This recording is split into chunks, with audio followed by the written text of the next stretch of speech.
सीमा ने अपने बेटे की नई नई शादी की थी। उसकी बहू राधा बहुत ही सीधी पर पढ़ी लिखी थी। अरे 6 बज गए हैं, बहू अभी तक सोई हुई है, मुझे चाय नहीं देनी है क्या? सर्दी होने की वजह से राधा नहीं उठती, इसलिए सीमा घर में तेज म्यूजिक चलाकर आरती लगा देती है, जिसकी वजह से राधा की नींद खुल जाती है और वो कमरे से बाहर आती है। क्या हुआ माँ जी, आपने इतनी तेज आरती क्यों चला रखी है? उठ गई महारानी, ये कोई सोने का टाइम है? देख 6 बज रहे हैं। समझदार बहू सुबह उठकर नहा धोकर आरती भी शुरू कर देती है, पर एक तू है कि अभी तक सोई हुई है। तेरी नींद तो जैसे पूरी ही नहीं होती। अब तेरी शादी हो गई है, तुझे अपनी आदत में सुधार लाना होगा। जी माँ जी। राधा हाँ में सर हिला देती है। अगले दिन जब सीता सोई हुई होती है, तभी उसको धुएं की खुशबू आती है और वो डर के मारे उठ जाती है। अरे क्या जल गया? ये कैसे जलने की बदबू आ रही है? इस करमजली ने कुछ जला तो नहीं दिया? सीमा जब आंख खोलकर पलंग से नीचे उतरती है तो वो देखती है कि सारा फर्श गीला हो रखा है और वो धड़ाम से नीचे गिर जाती है। ओए माँ, इतना पानी कहाँ से आ गया? कहीं नल खुला छूट गया है क्या? ओफो, और ये बदबू कहाँ से आ रही है? लो माँ जी, क्या लाई है मेरे लिए? चाय पानी। ला ला जल्दी से दे। सीमा जैसे ही चाय पकड़ती है तो वो एकदम ठंडी होती है। ये क्या? ये तो बिल्कुल ठंडी है। आपने ही तो कहा था कि चाय पानी सुबह सुबह आपको देना है, तो चाय में पानी डालकर ले आई। अब आप दोनों चीजें एक साथ पी लीजिए।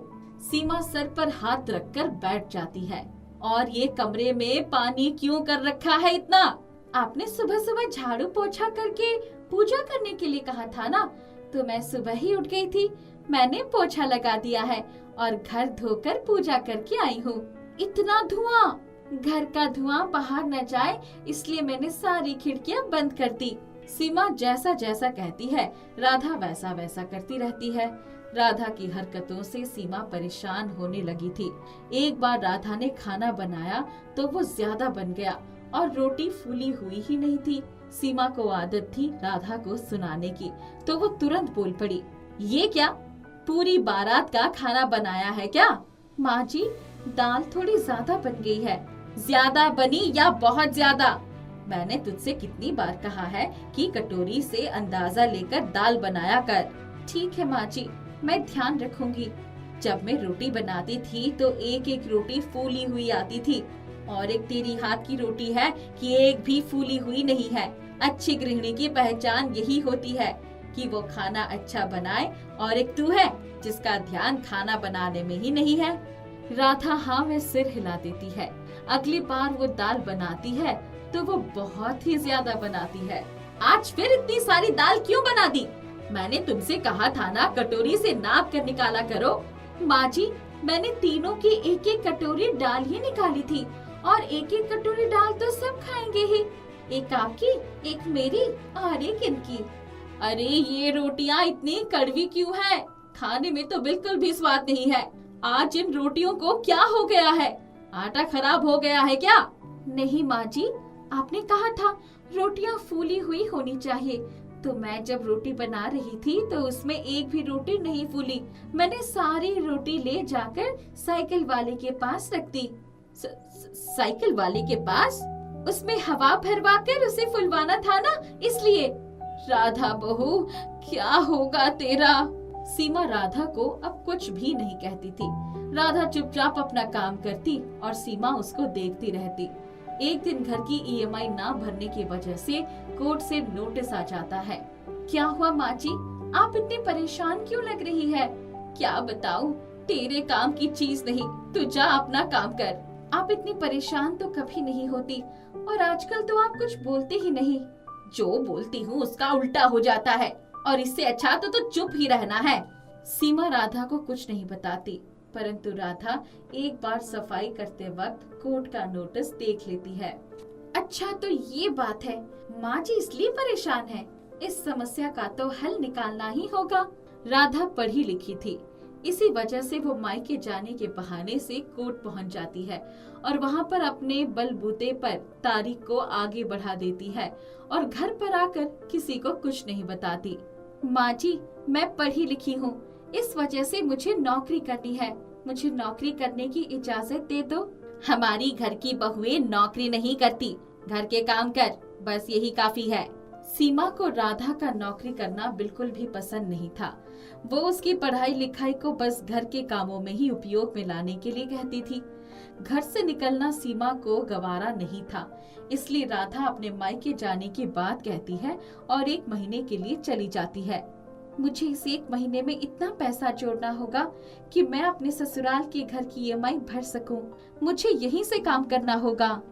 राधा ऑनलाइन काम ढूंढ लेती है और उसी से आने वाले पैसे से EMI भर देती है। एक बार राधा ससुराल वापस आकर फोन पर किसी से बात कर रही थी, जो सीमा सुन लेती है। सर, मुझे आप बस घर पर ही काम देते रहिए, मैं आपके ऑफिस नहीं आ सकती, मेरी मजबूरी है, मैं घर पे बैठकर ही आपका काम कर पाऊंगी। और आपका बहुत बहुत धन्यवाद कि आपने मुझे समय पर पैसे दे दिए, जिसकी वजह से मैं अपने घर की EMI भर सकी। मैं राधा को कितना गलत समझती थी और इसने मेरी बात को भी रखा और मेरे घर को भी बचा लिया। सच में राधा बहुत अच्छी बहू है और वही मेरे घर के लिए सही है। अब मैं अपने घर के लिए बिल्कुल निश्चिंत हूँ। राधा पढ़ी लिखी होने के साथ साथ समझदार भी है। माँ जी, आप यहाँ पर? राधा, मैंने सब कुछ सुन लिया है। आज तक मैं तुम्हें गलत समझती रही, पर कभी तुमने मेरा अपमान नहीं किया।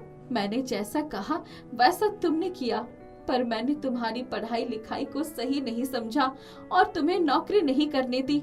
मुझे माफ कर दो बेटा। सीमा राधा को गले से लगा लेती है। राधा अपने माता पिता की इकलौती संतान थी। वह अपने परिवार के साथ रहती थी। उसके पिता हमेशा भगवान के भरोसे रहा करते थे। अगर कुछ काम नहीं होता तो यह कहते थे, जैसी ईश्वर की इच्छा। एक बार गरीबी के चलते बहुत सारा कर्ज हो गया। तब उसकी बेटी ने कहा, आप कुछ काम क्यों नहीं करते? हमारे ऊपर इसी वजह से कितना सारा कर्ज हो गया है। ये सब ईश्वर की इच्छा है। ईश्वर की इच्छा के आगे भला किसकी चली है? अगर ईश्वर चाहेगा तो ये कर्ज निपट जाएगा। पिताजी, जब तक आप खुद कुछ नहीं करेंगे, कोई कोशिश नहीं करेंगे, तब तक ईश्वर आपकी सहायता कैसे करेगा? एक बार राधा और उसकी माता सुमन ने सोचा कि इस तरह से तो घर का गुजारा नहीं चल सकता। एक काम करते हैं, हम टोकरी बनाकर उसे सजाने का काम शुरू करते हैं। ठीक है बेटा, और तुम्हारे पिता तो ईश्वर के भरोसे ही बैठे हैं। राधा टोकरी बनाकर उसे सजाकर बेचने का काम शुरू करती है। एक बार पड़ोस में रहने वाली एक बुढ़िया आती है। बेटा, मेरी बेटी की शादी है, मुझे कुछ टोकरियों की जरूरत है। ठीक है माँ जी, आप टोकरी ले लेना। कितनी चाहिए? पर बेटा, मेरे पास पैसे नहीं हैं। कोई बात नहीं माँ जी, आप अपनी बेटी की शादी करो, पैसे का क्या है, आप टोकरी घर ले जाइए। पर बेटा, मेरे पास एक सूत का धागा है जो तुम्हारी टोकरी बनाने के काम आएगा। वो मेरे घर पर रखा हुआ है, मेरे तो किसी काम का नहीं है। माँ जी, मैं उस धागे का क्या करूँगी? मेरे पास टोकरियाँ बनाने के लिए धागा है।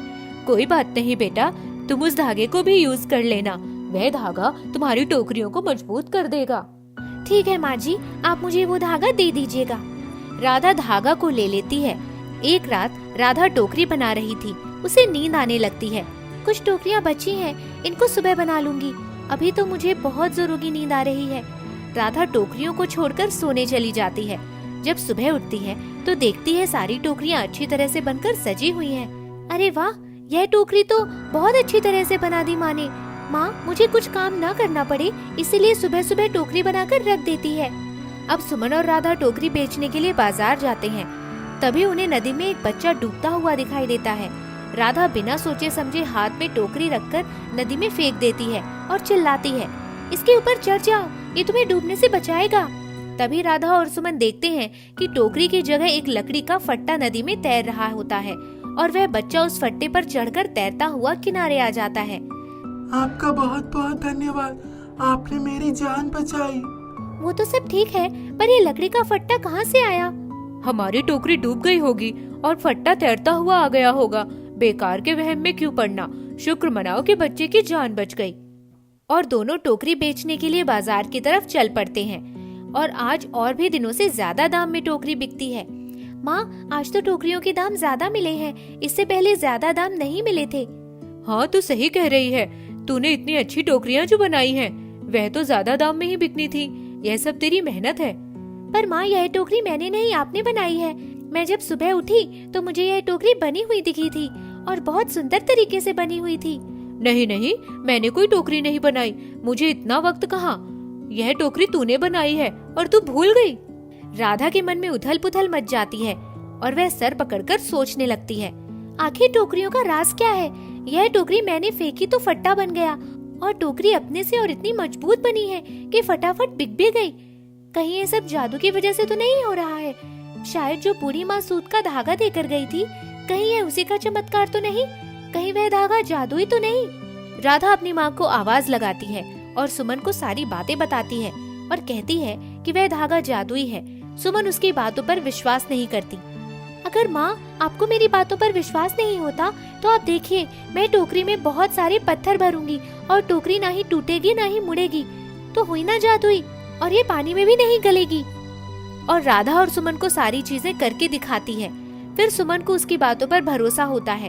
अब वह सूत के धागे से टोकरियों का व्यापार बढ़ाने लगती है और उसके घर के हालात सुधरने लगते हैं। बेटा, अब तो हमारे घर के हालात सुधर गए हैं। यह सब तेरी ईमानदारी और सच्चाई का नतीजा है। जो आज हम इस मोड़ पर हैं, सब ठीक हो गया है। उधर उनका एक पड़ोसी सेठ, जो उनकी कामयाबी से जलता था, वह सोचने लगता है कि आखिर इनके पास इतने पैसे कहाँ से आ रहे हैं। सुमन और राधा ने ऐसा क्या कर दिया कि आज उनके वारे न्यारे हो रहे हैं? इसका तो मुझे पता लगाना ही पड़ेगा। सेठ हमीरचंद उन्हें बहला फुसलाकर पूछता है, हमीरचंद, ऐसा क्या है कि तुम दिन भर दिन अमीर होते जा रहे हो? क्या तुम्हारी कोई लॉटरी लग गई है या जादू की छड़ी है तुम्हारे पास? हमारे पास एक जादुई धागा है जो सब सही कर देता है, कोई भी बिगड़ा काम को सुधार देता है। हमीरचंद, अगर तुमने मुझे वो धागा ला कर दिया तो मैं तुम्हें मालामाल कर दूंगा। तुम्हें कोई मेहनत करने की जरूरत नहीं होगी।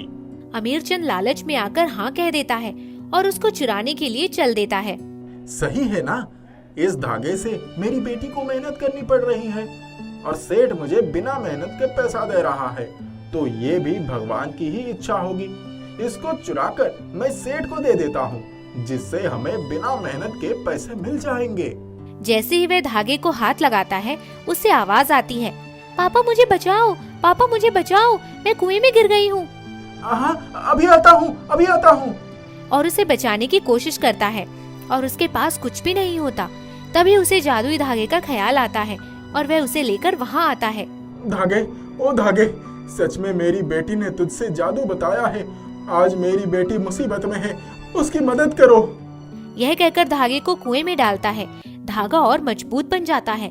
राधा धागे को पकड़कर कुएं के ऊपर आती है और अमीरचंद को अपनी गलती का एहसास होता है और वह कहता है, धागे, सूत के धागे, मुझे माफ कर दो। मैंने तुम्हें लालच में आकर चुराने की कोशिश की और तुमने मेरी बेटी की रक्षा की। आज के बाद कोई तुम्हें मुझसे दूर नहीं कर सकता। अब राधा का परिवार बहुत सी टोकरियां बनाकर बेचता है और जरूरतमंदों की सहायता भी करता है। इसी तरह वे अपने जीवन में खुशहाल तरीके से जीने लगते हैं। बड़ी बड़ी आंखें, घने लंबे और घुघराले बाल पर रंग सांवला होने के कारण सुजाता भीतर ही भीतर बहुत दुखी रहती। लेकिन अपने मस्त मौला स्वभाव के कारण सुजाता अपने कॉलेज में सारी सहेलियों में लोकप्रिय थी। जहाँ बैठती वहाँ महफिल जमा देती। कई बार तो उसकी सबसे प्रिय सखी नंदिता उसे पूछती कि इतनी हंसी तो लाती कहाँ से है? तब वो कहीं खो जाती और थोड़ी देर के लिए गुमसुम सी हो जाती, फिर बड़बड़ाती। जिसके भीतर जितना दर्द छुपा होता है वो ऊपर से सबसे अधिक सुख दिखाई पड़ता है। नंदिता कहती, अरे मैं तो मजाक कर रही थी, तू तो सीरियस हो गई। सुजाता एक फीकी मुस्कान बिखेरते हुए उठ जाती है। वो कॉलेज में जितनी ही सूख मिजाज थी, घर आते ही अपने आप को एक आवरण में समेट लेती। उसके माता पिता और दादी कभी उसको समझ नहीं पाए या समझाने की कोशिश ही नहीं की। उनका सारा लाड़ प्यार सिर्फ और सिर्फ सुचित्रा के लिए ही था। सुचित्रा के पैदा होने पर उसके पिता को एक बहुत ही बड़ा कॉन्ट्रैक्ट मिला था। सुचित्रा उससे 4 साल बड़ी थी और वो बहुत खूबसूरत थी। उसका रंग बिल्कुल मक्खन जैसा सफेद था। लेकिन जब सुजाता पैदा हुई तो एक तो उसके सांवले रंग रूप और दूसरे बहुत सारा पैसा किसी कारण में डूब जाने से में घाटा हो जाने के कारण सुजाता की ही किस्मत मानकर सब उसको दोषी समझते थे। वो कभी समझ ही नहीं पाती कि इन दोनों चीजों के लिए उसको क्यों दोषी माना जाता था। जब तक वो ना समझ और छोटी थी तब तक इन बातों को नहीं समझती थी और अपने अधिकारों के लिए झगड़ती रहती थी। जब समझ आई तो उसने अपने आप को एक आवरण में समेट लिया। कॉलेज में उसका बिल्कुल ही अलग व्यक्तित्व था। एक बार कॉलेज से घर आते समय वह घर के पास वाले पार्क में एक बेल के पेड़ के नीचे बेंच पर जाकर बैठ गई। उस दिन सुबह से ही उसका मन बहुत उदास था। दादी ने उसको पीले रंग की ड्रेस में देखा तो बोली, ये रंग सुचित्रा पर कितना फबता है। तब वो चिढ़कर बोली थी, तो मैं क्या कोई रंग पहनूं ही नहीं, सब रंग सुचित्रा ही पहनेगी। सोचते सोचते उसकी आंखों में आंसू आ गए। वो मन ही मन बोली, काश मैं भी सुचित्रा की तरह ही खूबसूरत होती। तभी ऊपर पेड़ से एक बेल का फल गिरा। वो डर गई, कहीं बेल उसके सिर पर गिरता तो सिर ही फूट जाता। उसने बेल उठाकर बैग में रख लिया। उस दिन उसके घर जाने की भी इच्छा न थी। थोड़ी देर में वो घर गई। अपने कमरे में जाकर उसने बैग खोला तो देखा कि बेल टूट गया था। उसने जब उसको निकालकर देखा तो उसमें एक लाल रंग की लिपस्टिक थी। लाल लिपस्टिक तो उसकी सबसे पसंदीदा लिपस्टिक थी। उसको बड़ा आश्चर्य हुआ कि बेल के अंदर लिपस्टिक कैसे आई। उसका मन थोड़ा खुश हो गया। उसने सोचा, चलो लगा कर देखो, कैसे भी आई हो मुझे इससे क्या लेना। वो जैसे ही शीशों के सामने लिपस्टिक लगाने के लिए खड़ी हुई कि तभी उसमें से आवाज आई, सुजाता, ये कोई साधारण लिपस्टिक नहीं है, ये जादुई लिपस्टिक है। इसको लगाते ही तुम बहुत खूबसूरत लड़की बन जाओगी और अपने सारे दुख भूल जाओगी।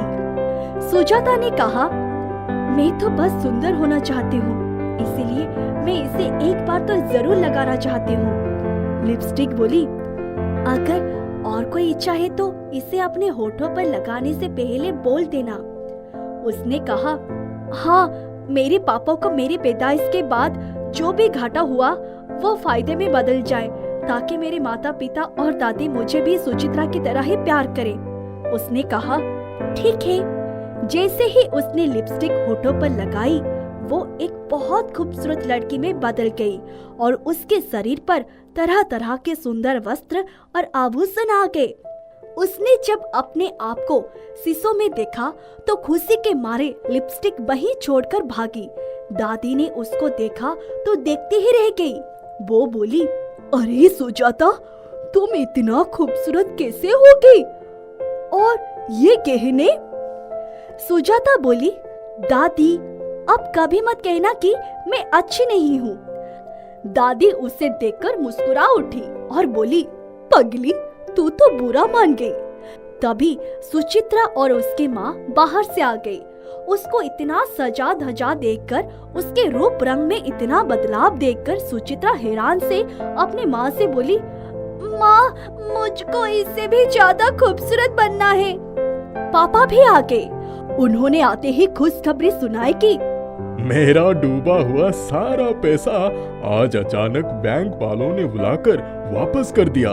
सुजाता भागकर लिपस्टिक के पास आकर बोली, तुम तो बाकी जादुई हो, क्या तुम हमेशा मेरे पास रहोगे? लिपस्टिक बोली, हाँ, लेकिन एक बात का ख्याल रखना कि तुम इस बारे में किसी से कुछ मत बताना। सुजाता बोली, हाँ हाँ, मैं इसे छुपा कर रख देती हूँ। तभी सुचित्रा उसके पास आई और बोली, सुजाता, कैसे हुआ ये सब? मुझे भी बता दो ना, मैं भी बहुत खूबसूरत बनना चाहती हूँ। सुजाता ने कहा, अरे तुम तो वैसे ही इतनी सुंदर हो, तुम्हें क्या जरूरत है?